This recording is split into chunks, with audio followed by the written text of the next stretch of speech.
President Trump is a president-elect, but it's almost like the world is treating him like the president and is already starting to maneuver, even though he has no presidential power at this moment. Technically, he has a lot of power by who he appoints and the words that he what he decides to weigh in on and not weigh in on before he actually takes the oath of office on the 20th of January in Washington, D.C. And so now we've got our neighbor to the south, Mexico, putting out concerns that we may launch air campaigns and airstrikes against drug cartels. I would ask two questions, I guess, to our friends to the south. One is, if we could coordinate with your government, why would you be against the United States helping you take out the terrorists who are terrorizing your country? Because remember, they're not only killing Americans with the drugs and the violence, that the extreme violence is hurting Mexico's tourism and business community. It makes it a place you have to think twice about going to, even in some of the more popular vacation spots, because the cartels have overrun some of those areas. Some of those towns have been taken off the list.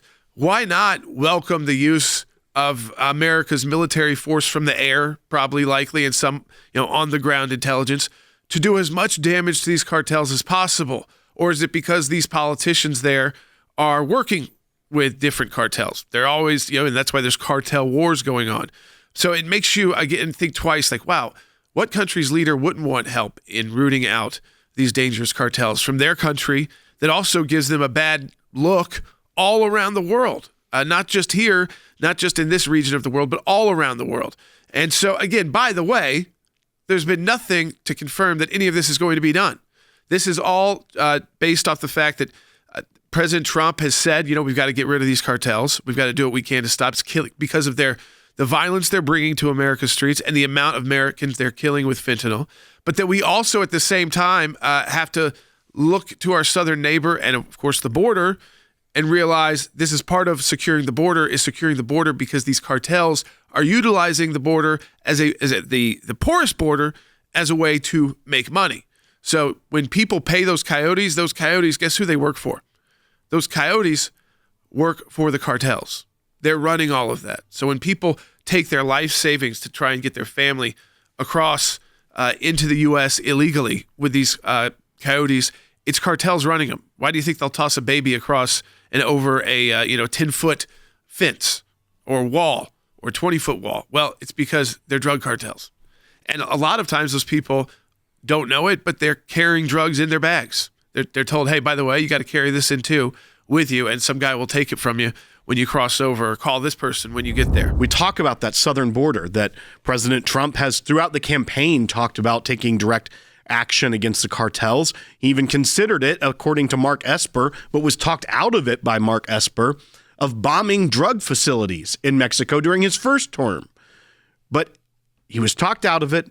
I have a feeling that a lot of those people that could talk him out of the things that would actually do very good impact on Americans, like taking out drug facilities in Mexico, he won't be talked out of so easily this time around. No, listen, you're always going to have people who are going to say, okay, these are the positives, this is the potential negatives, so this is what happens if we do it, this is what happens if we don't do it. So consider the options, Mr. President. Make sure you know there could be fallout here, fallout there. Is that fallout, though, enough to where protecting those Americans so that you take out that many drug facilities so that many Americans won't be killed by overdosing on fentanyl? Some kid who thinks they're taking some other, it was drug one time that they buy from a friend or a friend gives them, and it's fake and it's laced with fentanyl and doesn't wake up, and their parents find them the next morning.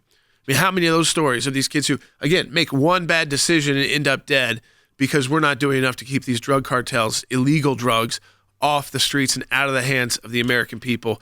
So, again, I think when you see the numbers and the statistics, it's going to be a lot harder to talk a president out of taking action if these countries who are supposed to be our allies are unwilling to do it themselves. We are up against some really big numbers today when it comes to fundraising, when it comes to these final 4 days of the year being so important. As you know, this month, as we've said, the entire month of December, it's still December for a few more days until we get to the new year. It's the most important month for the ACLJ financially of 2025, because it is not only for the work that we are doing right now, which is very busy still. It doesn't, our work doesn't really stop because of Christmas. These courts are right open again. And yesterday they start, filings come in and attorneys are back to work and legislation, government, all of this starts right up again. And then, of course, you prepare for the transfer of government, which is also very busy. But it is the most important time, not just for now, but it's how we kind of budget for the first half of this coming year. So it's the most important month financially to the ACLJ. During this right now, we have decided to open up a triple match today at aclj.org. So if you donate $20, it's not like $40 to the ACLJ. It's like $60 to the ACLJ. So we've got a group of donors that said, let's do it. Let's make these days some of the biggest days for the ACLJ. So we're ready to go and don't have to turn down any case that we want to take, any issue we need to work on ever, because it's going to cost too much. That's always my goal, is that we always have the resources to say yes when we want to take on an issue or we need to take on a case, whether it's from you, whether it's from a governor, whether it's a federal issue, a state issue. I always want, and we always want to be in that position at the ACLJ to say, yes, we can take that case. We don't have to be concerned about the cost because we have donors who understand and are ready to go, who have provided us resources that are already in the bank so we can start immediately. Again, if you've got the financial ability to do it, when you have a triple match, which we rarely do at the ACLJ, and we're not one of those organizations where you get taxed, 10 times, 100 times match. This is real for us. We've got to make sure we have the resources pledged, ready to go, where we can make good on the triple match. This is one of those days we can do it. As you know, we're very grassroots. So we're an organization where the average donation is between $30 and $50. A $10 donation becomes the lower side of an average donation. If you donate $20, that becomes $60. ACLJ.org. These final 4 days, it's the most important 4 days. It's the most important month for us of the year financially at the ACLJ. Now, I just encourage you, if you've got the ability and you've got the financial resources, go to aclj.org right now. You'll see where you can donate. You can see the QR code if you see it on your screen now, and make sure, and you can do it quickly. It's safe, it's secure, and as Will said, we've already got places to go with your resources. We know what we can do if we have the resources available. So go into aclj.org right now. Taking part in that triple match is so key the next 4 days.